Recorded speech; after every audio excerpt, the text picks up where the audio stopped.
বর্ষার মরশুমে গোলাপ গাছগুলিকে কিভাবে যত্ন করব, কি খাবার দেব, কিভাবে রুটের ট্রিটমেন্ট করব, ফাঙ্গাস এবং রোগের হাত থেকে কিভাবে বাঁচাবো, তাই নিয়ে আমার আজকের ভিডিওটি।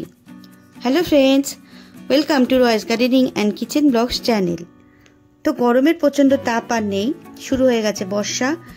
এই সময় যে কোনো গাছে কিন্তু খুব ভালো গ্রোথ নেয়, আর সেই জন্যই দরকার প্রত্যেকটা গাছকে সুস্থ রাখা, হেলদি রাখা, তবেই তো গাছ ভালো গ্রোথ নেবে। আর সেই সাথে আমরাও প্রচুর ফুল পাবো শীতকালে। তো গোলাপকে হেলদি রাখার জন্য প্রথমেই যে কাজটি আমাদের করতে হবে তা হলো গোলাপের শুকনো ফুলগুলোকে কেটে এইভাবে বাদ দিয়ে দিতে হবে। যত শুকনো ডাল, শুকনো পাতা, হলুদ পাতা সব বাদ দিয়ে দিতে হবে। এরপর ডাল কাটা জায়গাটা ফাঙ্গিসাইডের প্রলেপ বা নেল পলিশ লাগিয়ে দিতে হবে, যাতে কাটা অংশটা শুকিয়ে না যায়। এরপর যেটা করতে হবে তা হলো গোলাপ গাছের গোড়ার চারপাশ ভালো করে খুঁড়ে নিতে হবে। এতে বৃষ্টির জল যেমন জমে থাকবে না, আর এর ফলে অক্সিজেন চলাচলের সুবিধা হবে এবং গাছ হেলদি থাকবে।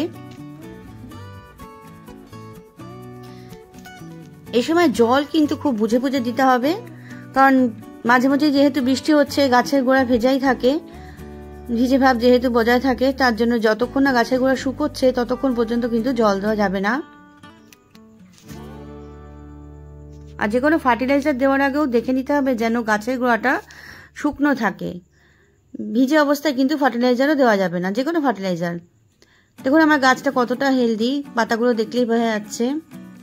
আর গাছের গোড়াগুলো এভাবে ভালো করে এরকমভাবে আলগা আলগা করে খুঁড়ে দিতে হবে, গাছের মাটি এভাবে আলগা করতে হবে।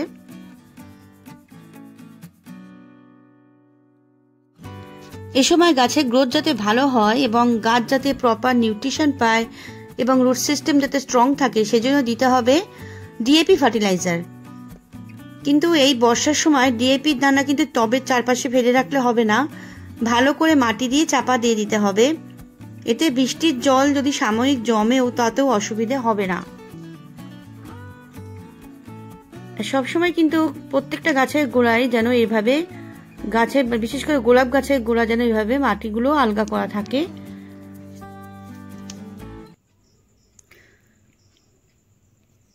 এখানে হাফ চামচের কম ডিএপি দানা নেওয়া হয়েছে। এরপর দেখুন এইভাবে রেখে তারপর উপর থেকে মাটিতে এইভাবে চাপা দিয়ে দিয়েছি।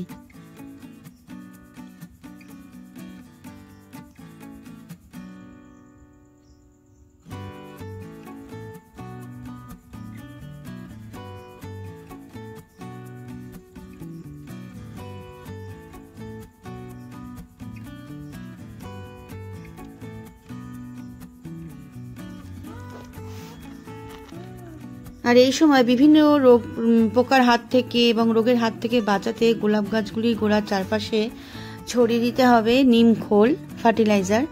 এই নিম খোল এই বর্ষার সময় গাছকে যেমন পুষ্টি যোগাবে, সেরকম বিভিন্ন রোগের হাত থেকেও কিন্তু বাঁচাবে। এছাড়াও স্ট্রং রুট তৈরিতে সাহায্য করে এবং গোলাপ গাছের গ্রোথ তৈরিতেও সাহায্য করে এই নিম খোল ফার্টিলাইজার।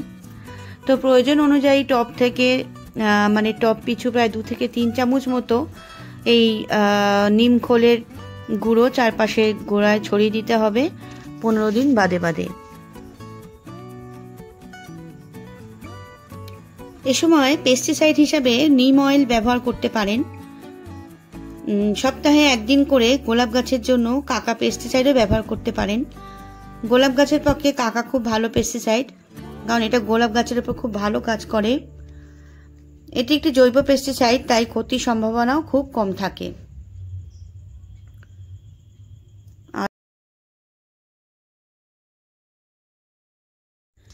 এ সময় সবথেকে গুরুত্বপূর্ণ হলো গোলাপ গাছের রুট ট্রিটমেন্ট।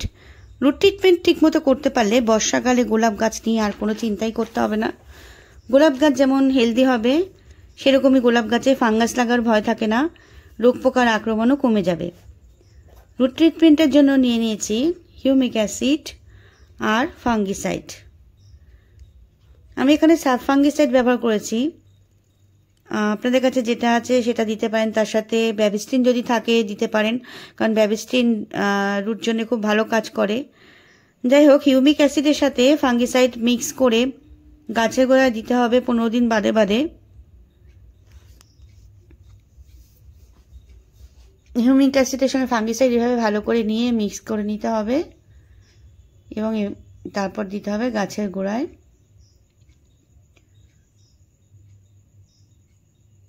এভাবে 4-5 থেকে দিয়ে দিতে হবে, খুব বেশি পরিমাণে দিতে হবে না,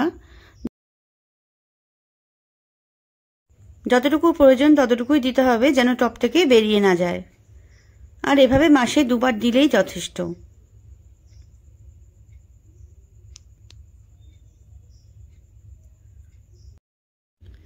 তো বন্ধুরা, এবার আসি একটু অন্য প্রসঙ্গে। এই গোলাপের চারাটিকে আমি নার্সারি থেকে প্রায় 6-7 মাস আগে কিনে নিয়ে এসেছিলাম। তো আজ এটাকে আমি সিন্ডার মিডিয়ায় রিপোর্ট করছি, তো সেটাই আপনাদের সঙ্গে শেয়ার করছি। তো আমি তার জন্য এরকম টবের নিচে দুটো খোলামকুচিভাবে নিয়ে নিয়েছি, তারপর কিছুটা সিন্ডার দিয়ে নিয়েছি। আর দেখুন এইভাবে আলগা করে, মাটিটা কিন্তু আমি পুরোটা ফেলবো না, কারণ যেহেতু এখন বর্ষাকাল, রুটের কোনো রকম আমি আঘাত করতে চাইছি না, সেই জন্য হালকা করে 4-5 থেকে মাটি একটু একটু ফেলে নিয়েছি, যাতে রুটে কোনো রকমভাবে আঘাত না লাগে। দেখুন এইভাবে একটু একটু রুট বের করে নিয়েছি।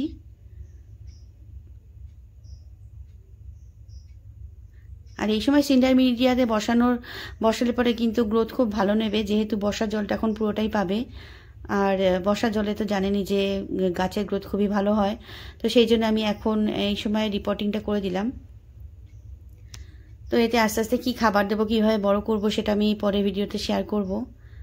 তো দেখুন এইভাবে আমি সিন্ডার দিয়ে এই মিডিয়াটা, আর সিন্ডার ছাড়া আমি এতে অন্য কিছু মেশাইনি, শুধুই প্লেন সিন্ডারে আমি এটাকে বসিয়ে দিয়েছি। দেখা যাক গাছটা কীরকম গ্রোথ নেয়।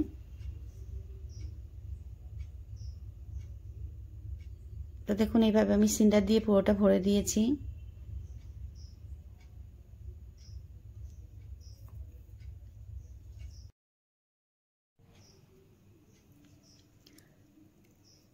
তো দেখুন আমার রিপোর্টিং কমপ্লিট। আর এই সময় যে কোনো গাছই সিন্ডারে রিপোর্ট করা যেতে পারে, কারণ যেহেতু এখন বর্ষাকাল, আর যেহেতু এখানে জল খুব ভালোভাবে মানে বেরিয়ে যায়, মানে ড্রেনেজ সিস্টেমটা এতটাই ভালো, জল জমার কোনো ভয় নেই এবং ফাঙ্গাস লাগারও কোনো ভয় থাকে না, সেই জন্য এই সময় কিন্তু সিন্ডারে রিপোর্টিং করা যেতে পারে এবং গাছও খুব ভালোভাবেই গ্রোথ নেবে।